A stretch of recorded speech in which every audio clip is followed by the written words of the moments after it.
여러분, 요즘 재건축 쇼크 이런 이야기가 참 많이 나오거든요. 왜 재건축 쇼크에 대한 이야기가 나오느냐. 뭐 심지어 재건축에는 저승사자가 드리워져 있어서 이게 쉽게 재건축이 되지 않겠다, 뭐 이런 이야기까지 나오고 있습니다. 왜 그럴까요? 바로 이것 때문입니다. 부담금. 예를 들어서 지금 재건축하는 것 중에 반포 3지구 재건축 부담금은 4억 200만 원이에요. 4억 200만 원.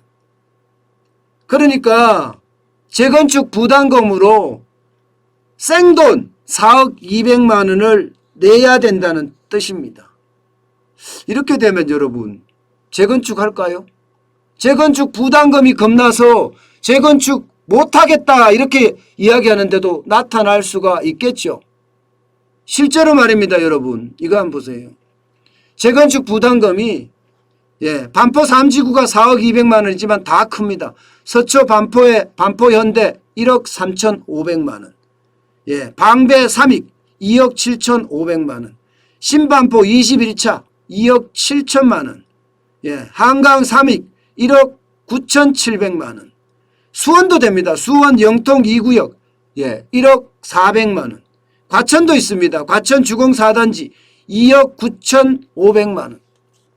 이게 여러분 재건축에 사는 사람에게 이게 재건축 부담금을 주는 거거든요.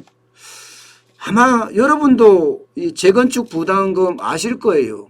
이게 시작은 여기도 노무현 정부 때 시작했습니다. 15년 전에 시작했죠. 15년 전에. 15년 전에 시작을 했는데 이게 바로 도입이 못 됐어요. 계속 유예됐습니다. 이명박 대통령 때도 유예됐고요. 박근혜 대통령 때도 유예됐습니다. 그것도 한두 차례 유예된 게 아니라 지금까지 무려 3차례 이상 유예되다가 2017년까지 유예됐습니다. 그러다가 문재인 대통령이 들어섰잖아요. 그러면서 2018년에 이게 부활이 된 거예요. 재건축 부담금. 그러니까 지금 문재인 대통령 때부터 재건축 부담금이 생겼다는 이야기입니다. 재건축 부담금. 계속 유예되고 생기지 않다가. 그러면 금액이 금액이 작은 금액이 작은 금액이 아니에요. 그럼 어떻게 결정이 되느냐? 여러분. 결정되는 것은요. 재건축을 개시되는 시점에 주택가격액, 쉽게 말하면 재건축 추진위원회가 승인되는 기준, 그때가 공시가격 기준이 그때가 시점이에요. 그때부터 시작해서 집값이 상승하잖아요. 집값이 상승하면 이제 해당 지역의 평균 상승률을 곱합니다. 공시가격에다가. 여기에다가 개발에 대한 제반 비용, 공사비, 조합 운영비, 제세 공과금 이거를 합칩니다. 그리고 나머지 종료 시점의 주택가액, 주변에 이제 일반 분양가 있을 거 아니에요? 종료 시점의 주택가격 이것을 더하면 나머지가 다 사실상은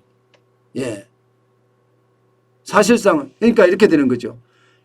최종 종료 시점의 주택가액에서 빼는 거예요. 개발 비용 빼고 정상 주택가격 상승분 빼고 또 개시 시점에 주택가액 추진이 만들었을 때를 빼면 이게 초과이익이 나오는데 그 초과이익의 10에서 50%를 부과해요.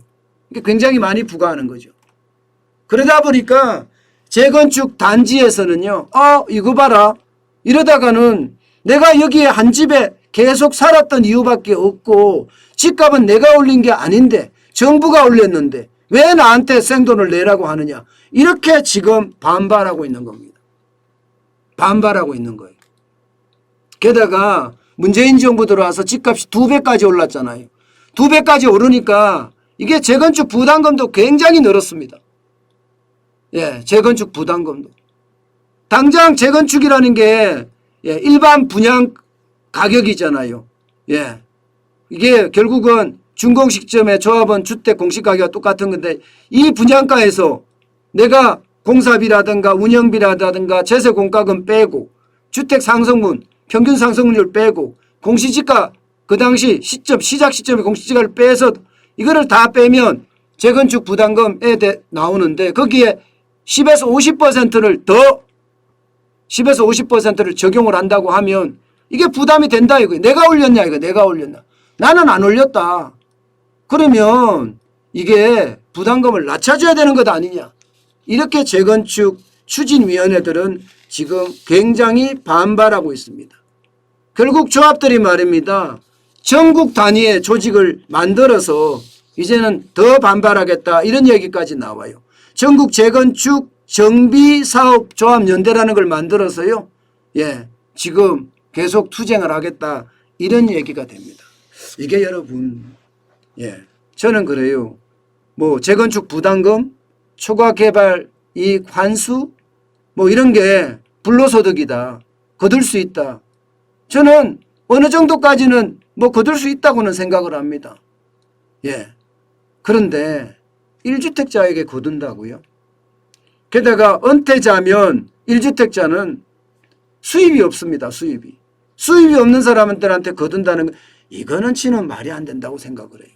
2주택자나 3주택자나 집이 좀 많다면 예, 충분히 그런 이야기가 예, 할 수도 있겠지만 이게 1주택자들 거기서 오랫동안 살아왔던 사람들에게까지 재건축 부담금을 폭탄 수준으로 던진다는 건 여러분 결국 시장에 대한 매물이 안 나오게 되는 그런 결과를 가져올 수도 저는 있다고 생각을 합니다. 결국 말입니다. 결국 이게 집값을 많이 올렸기 때문에 나오는 부작용이고요. 게다가 이게 토지 공개념이니 예, 토지의 어떤 공공성을 확보한다면서 세금을 워낙 많이 때렸기 때문에 나오는 일들이 아닌가. 저는 그런 생각을 또 한번 하게 됩니다. 최고 50%의 어떤 재건축 부담금을 때린다는 것은요. 결국 말입니다. 굉장히 어려워지게 만들 수도 있다 이런 얘기예요. 이게 시장이라는 게 자꾸 한쪽으로 치우치다 보니까 이런 문제들이 많이 발생하는 것 같거든요. 이게 한쪽으로 치우치지 않고 시장의 원리에 따라서 잘 따라가게 되면 시장도 원활하게 잘 돌아갔을 텐데 저는 너무 한쪽으로 치우치는 바람에 모든 일들이 그르친 걸 아닌가. 저는 그런 생각 또 한번 해봅니다.